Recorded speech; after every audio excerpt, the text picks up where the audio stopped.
Hi guys, good morning. It's so nice to see such a great turnout for this inaugural conference, greatly needed in the Springs. I want to thank September, I don't know if she's back there, for and your crew for arduous work and hours of organizing, but also for sharing their passion to help couples who are struggling to create a family. So whether you're here to seek knowledge so you can take control of your own fertility, or whether you're just here to support someone during their journey, or if you just feel like you're kind of alone out there and you want to be with your homies, so welcome. So in Chinese medicine, we think that the world we live in and our bodies are based on nature. And what we know about Chinese medicine is that they've watched people for many, many years. What happens in the winter with our health? What happens in the summer when we get too hot? So that's that whole yin-yang thing, and I think you guys are a little familiar with yin-yang, because I want to kind of focus on how we can help you rather than teach TCM 101. But it's basically ever-changing and ever-balancing. And I was listening to a podcast one time, and the interview asked this man, oh my God, how do you do it? You have a business, you go with the Tour de France, you cook food for them, you have your own business, you're a cyclist yourself. How do you do it? How do you, balance it all? And he said, how does a guy with a unicycle stay balanced? Right? He said, you're never balanced. You're always leaning right or left and adapting and changing directions to be able to stay upright. So that's how Chinese medicine, it gives me goosebumps.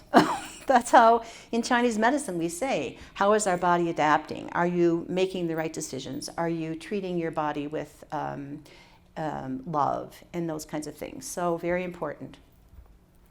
My first slide is going to be, if you don't remember anything today, this is the slide to remember, because I'm going to talk about, I'm going to compare how planting a garden and taking care of your own body and how that correlates. How many of you guys are planting a garden this time of year? Right, okay.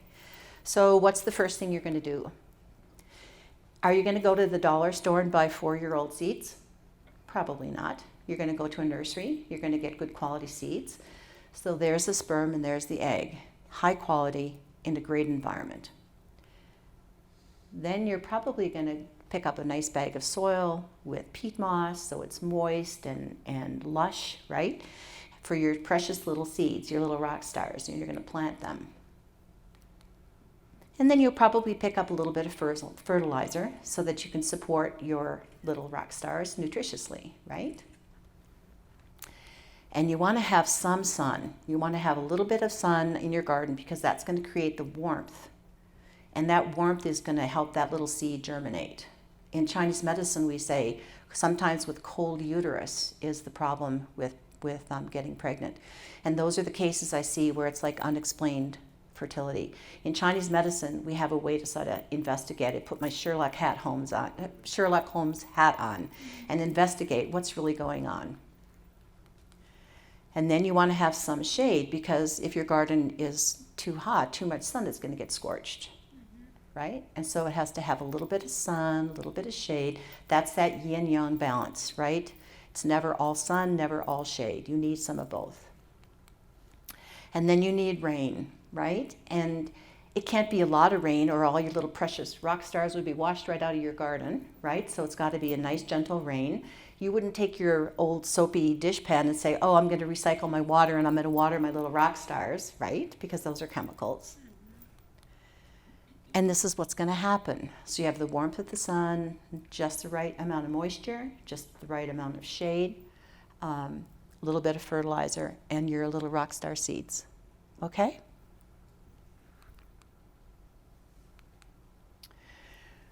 So this is just kind of what I'm going to talk about. We're going to talk about science and nature. Dr. Mag's science part was really informative, I hope, for all of you.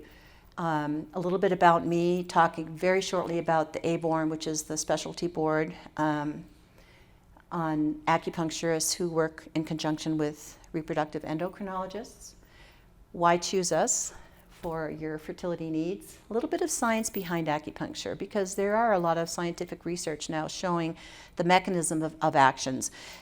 back in, the ancients would treat people would come in with back pain and they put the needles in and the back pain would go away. Why do I need to do research, right? It's very scientifically driven now, and reproductive endos like the research part. We're going to take a little bit of a closer look at your menstrual cycle and what might be happening. And then, men, you're going to be on the spot. And I have one bedroom question, so I hope you have the answer. How can you strive for the golden egg? That's great. Preconception care, as Dr. Meg talked about it, maybe you didn't, but men are constantly producing sperm, but women, it takes 3 months. So your little oocyte that's sort of coming through that cycle right now will not be ovulated until 3 months.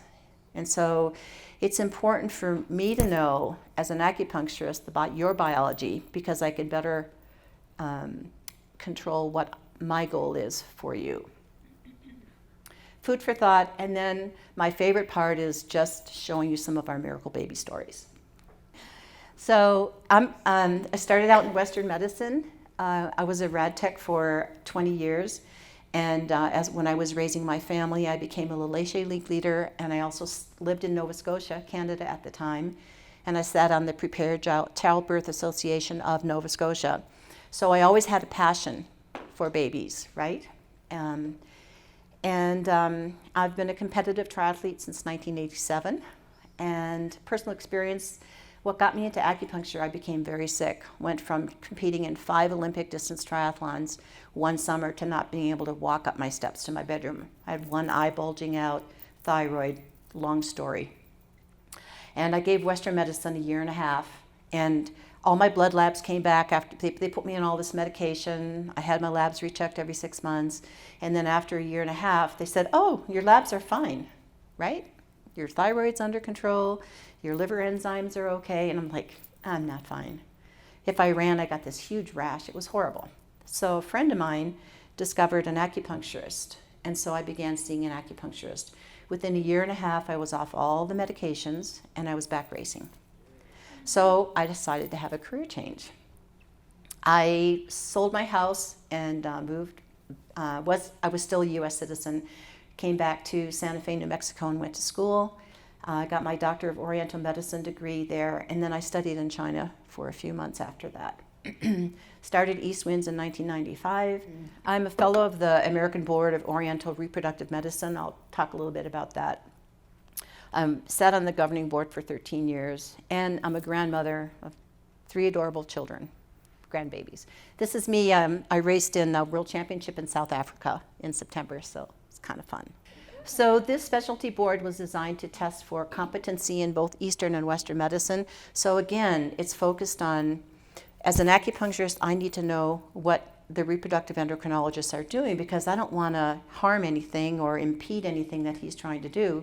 My job is to enhance what the physician is trying to create in that woman's body. And I'm the only board certified south of Denver. There's now about, 450 people all over the world who are on this board and certified. So the other cool thing is we're published. Dr. Meg talked a little bit about that. We've presented all over the world. You saw that. We were in Abu Dhabi. We also were asked to write a chapter in this book. And what's really cool about this is now that reproductive endocrinologists are going to be coming through their schooling, they're going to read this whole chapter on acupuncture. So it's not that airy-fairy, walk down the dark street, go into this little smoky building, bugs on the shelf, right? It's going to be, wow, this is scientifically proven. And I think that's key. So I'm not much of a bragger, so I'm just going to call it, this is my brag slide. So I created the fertility protocol, which is used around the world. Dr. Meg talked about that. I've had 25 years of experience in traditional Chinese medicine. I set up an integrated program to augment high-tech fertility treatments. And this is basically what we found: fewer miscarriages, fewer ectopics, more pregnancies, and fewer multiple pregnancies. And more take-home babies. And short story is when Dr. Meg and I first broke out the research, I was a little disappointed in the fact that we didn't have higher percent pregnancy rates, because there had been a study that said 14%, and ours was like maybe 14. Not that I'm competitive. And so I was out running one day and I went, oh, wow, I'm really disappointed. And then I thought, what about the babies? Because every research paper out there was on pregnancies, pregnancies, pregnancies. My goal is not to get to the start line of a race. My goal is to get to the finish line, which for you guys is a baby. And when we broke out that data, it was huge, like over the top. This was an award that I just won recently for integrative medicine and research. And the other one I think was in 2014. So, done bragging. Okay, so everybody knows, you've seen this figure. He's out on my table. And so it looks like the meridians are kind of on the outside of the body, right? Well, it turns out that what happens is there a pointer here? Yeah, the green button. Got it. So it turns out that these meridians are not just superficial. If you look at this spider web here, this is kind of what happens. So the meridians all connect on the inside of the body. It connects to the stomach, the spleen, the liver, the gallbladder, and they all work in concert with each other. They each support each other. If there's something that's blocking it, sort of like, you know, those runners that are doing the baton pass, well, if one of those runners drops the baton, there's a big pile, right? So it's not communicating. So if you look at the spider web, if I take my hand and fingers and just take the very tip of that spider web and I pull on it, what's going to happen? Vibration through the whole spider web. I can't touch any part of that without it being affecting the rest of the web. What happens if a big old bug flies through the middle of this and just basically puts a big hole in it? When I pull on the tip of that, there's nothing, there's no communication. So that's key, okay? And this is actually one of the things we know about acupuncture is it works with the hypothalamic pituitary ovarian axis, and it's that feedback loop. It's that connection that's so important.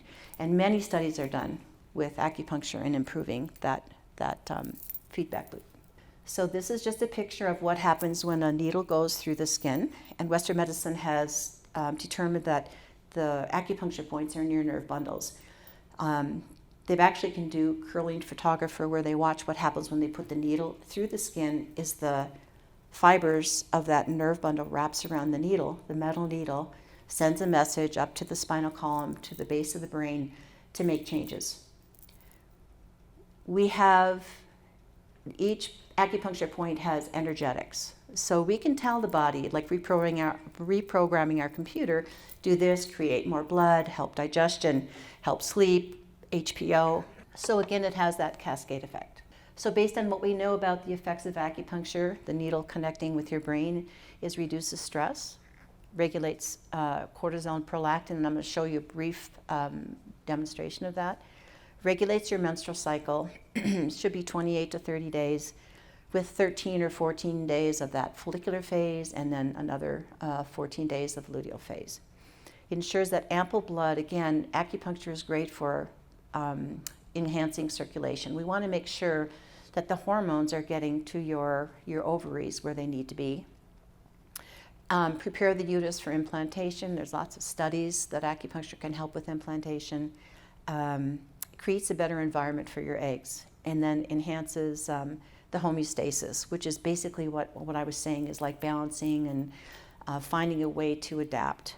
Very quickly, this is the study that we got published, and we looked at cortisol and prolactin levels. And so as you can see here, the lavender is the IVF group alone, right? And the blue is acupuncture plus IVF. And what you see is about the 7th treatment, and this is important and key because acupuncture is dose sensitive, right? You can't just have 1 or 2 acupuncture treatments because it's not going to be enough time to make a difference.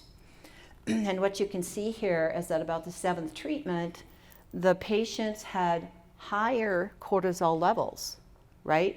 Whereas the IVF alone, it dropped down.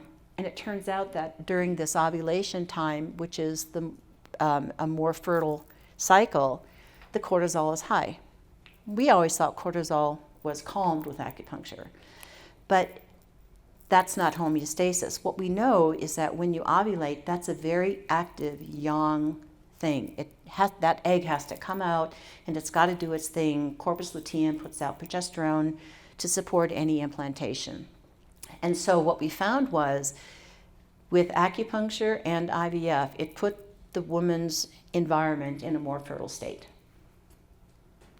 And again, this is the same thing, just with, we studied prolactin. So again, here's the HPO axis, and as you can see, everything has to talk to each other, right? That's the communication. And this is just a simple, this is your period, then you have this hormone shift, and then you have your luteal phase here where the uterine wall lining gets built and implantation happens. So this is an example of the 5 elements. Who's heard of wood, fire, earth, metal, and water?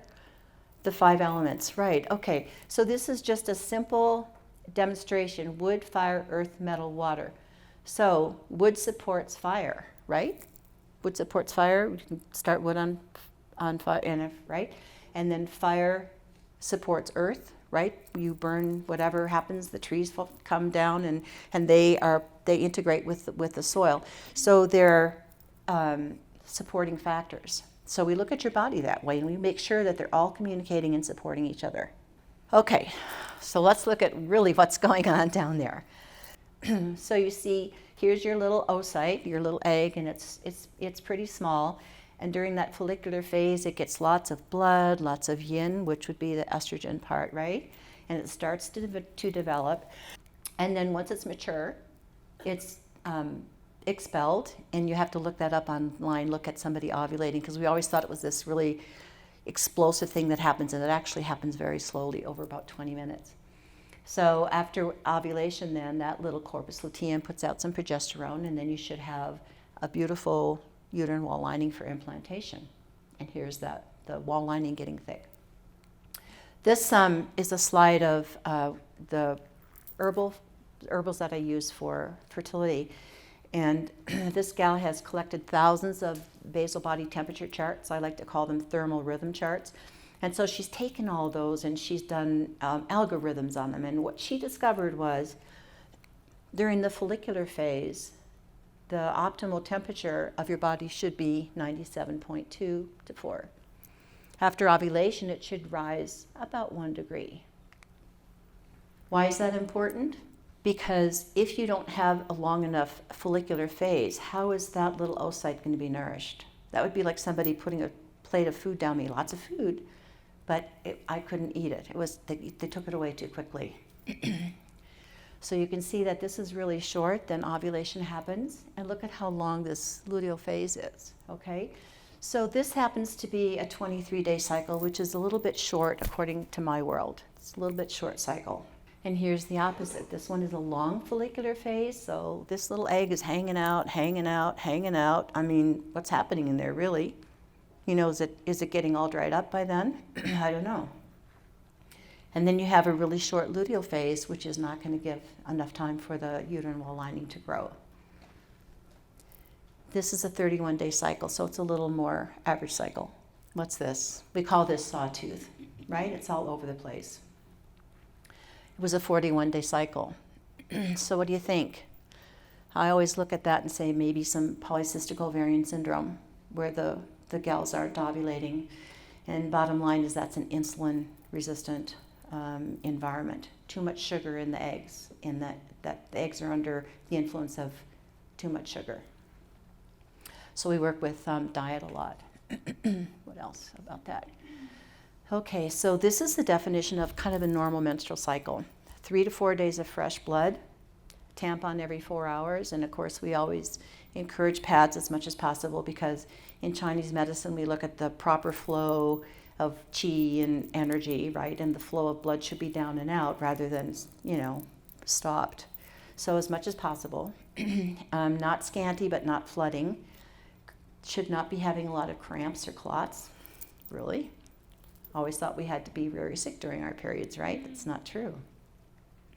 And then your temp should be about 97.2 for that follicular phase. And then you ovulate around cycle day 14. You should notice fertile mucus. Some of my gals can, actually see stretchiness. You want about 2 inches of stretchiness.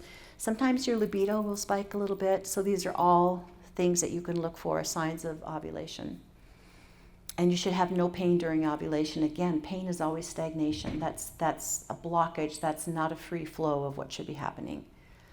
Minimal PMS, no spotting for days before your period or breakthrough bleeding. 14-day luteal phase to give that uterine wall lining a really nice chance to get nice and thick, and then temp it at 90, about 98. So to optimize fertility, we just regulate the menstrual cycle. Okay, men, I promised to ask you a question, okay? How many of you guys get hot at night? You see this guy over here, she's all bundled up, right, in her blanket and her quilt, and the guy's like, oh, I'm so hot. This guy's got his feet outside the covers because he's so hot, he just can't get past it, right? So your doctor tells you when you're trying to get fertile, guys, right, no hot tubs, no smoking, wear boxers, hang loose, that kind of thing. But what's happening here?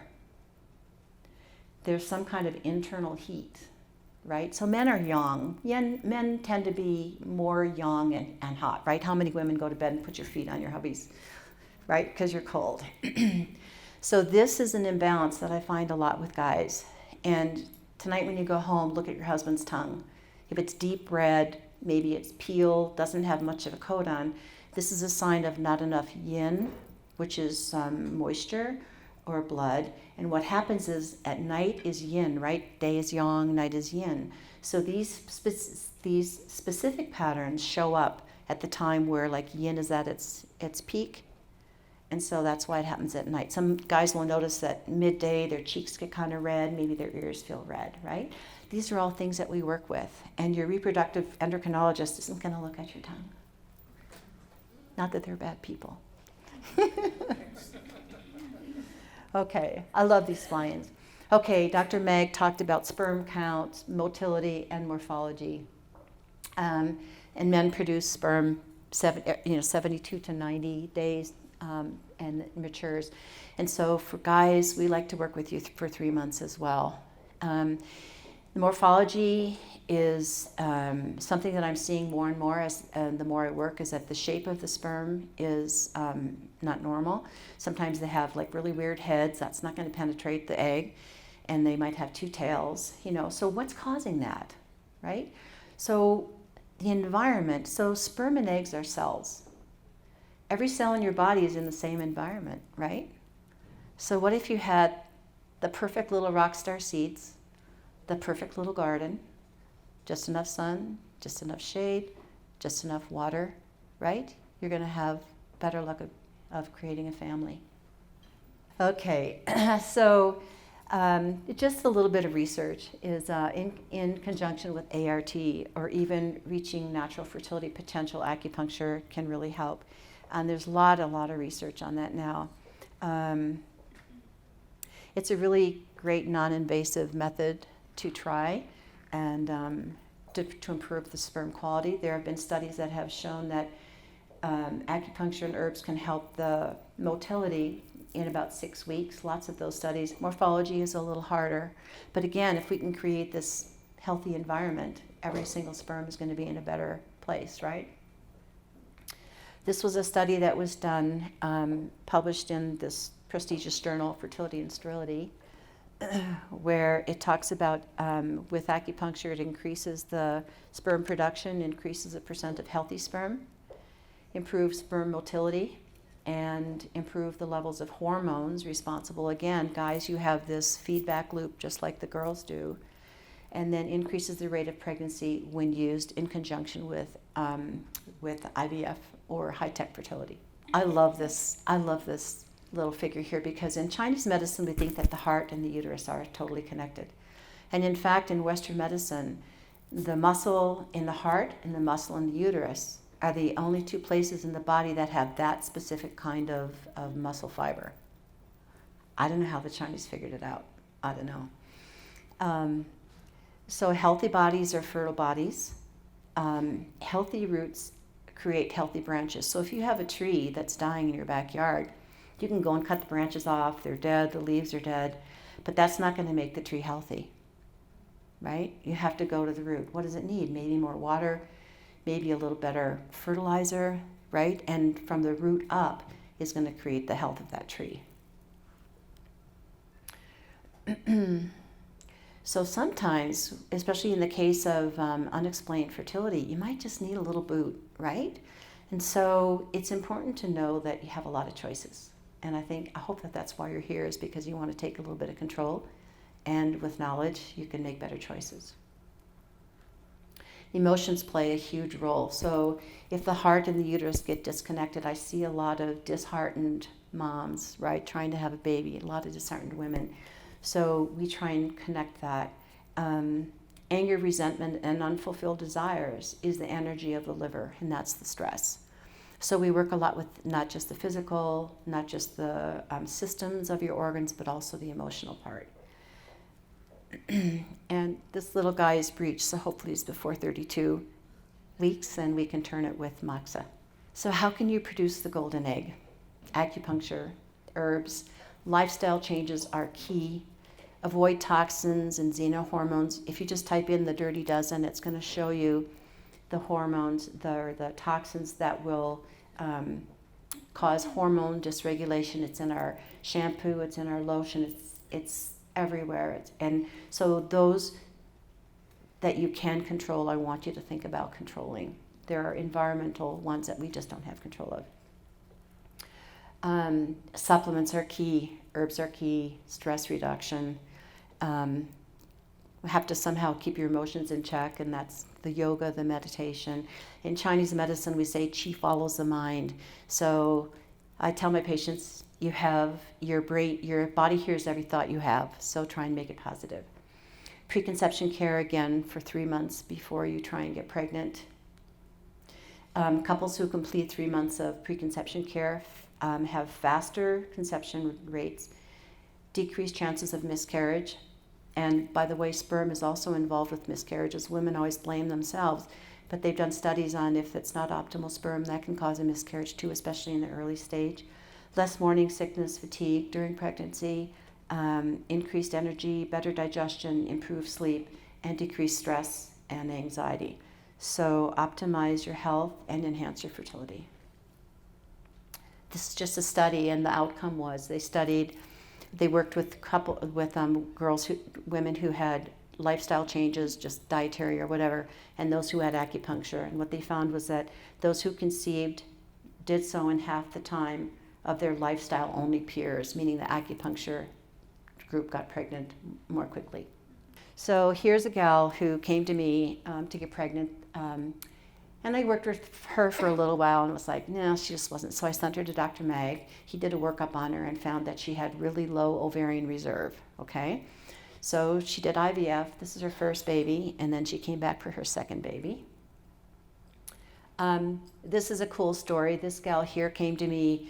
Who knows what AMH is? AMH is a test that the docs do to sort of evaluate your fertility reserve. And so she had a very, very low AMH, and her doctor had told her she had to have a donor egg. So she said, I'm on a 3-month waiting list, and I'll just come and see you because I know it's going to help. And she got pregnant. I had a photo shoot done for my clinic, and I invited her to come for the photo shoot, and I gave her a couple treatments, and the next thing I know, she's pregnant with this little girl. Okay, this gal here in the corner actually moved from Oregon to see Dr. Mag and I to have a baby. Okay, this is truly miracle babies. So I'm not going to read the whole thing. You can read this online, but basically she came to me, was having miscarriage after miscarriage. I was trying to figure out what's going on with her. She was working with an OB, and she came one day and said, they think I have a funny uterus. I said, well, what do you mean? She said, I don't know. I said, okay, we'll get the ultrasound, because I used to be a rad tech, right? And so come to find out, after a few treatments, maybe a month or month and a half, she walked in with this ultrasound, and this is what's called a bicornuate uterus. That's why it's so important what Dr. Mag said, is have everything checked out. It's basically one uterus with a septum down between, right? And so she had a baby in each side, right? So this was like a really high-risk pregnancy, and I was like, oh my gosh. So there are the twins. She carried them until almost 35 weeks, I think one day short of 35 weeks. She came and saw me for the first 12 weeks. I saw her once a week, and then towards, the end, we saw her a little more frequently. And then she came to see me again with, God, quickly she got pregnant again. So this is her family. So miracles happen. And so my message to you is don't give up. Knowledge is power. I think it's so important, and I'm glad you're here to get knowledge to make better decisions. And we have a team that can help. So I always think that it's the combination of things, which we've talked about, is your health is like a combination lock. If you just keep putting in one number, you're probably not going to get the lock open. But if you do a combination of things, mind, body, acupuncture, yoga, whatever it is to calm things down, you do a lot better. Okay, done. How did I do? 20 minutes?